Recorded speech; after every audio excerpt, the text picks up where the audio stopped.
By this point, the question is no longer whether these moments are repeating. It's why they keep repeating through Mr. Parker.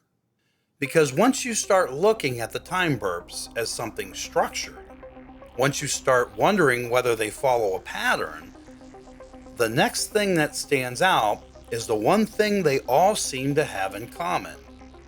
Parker is always at the center of them. He's the one feeling them. He's the one reacting inside them. He's the one becoming aware of them while they happen.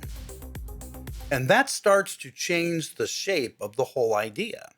Because now this doesn't just feel like a weird moment in a room, and it doesn't feel like time just behaving strangely for no reason.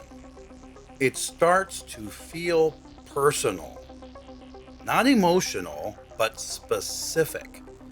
Because if these were just random distortions, they shouldn't keep locking onto the same person. They shouldn't keep showing up through his experience. And yet, that is exactly what seems to be happening.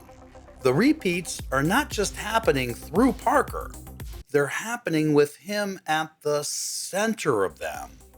And that's what makes the pattern harder to ignore, because now the question is no longer just what these moments are. Now, the question is why Parker seems tied to them in the first place. Why him?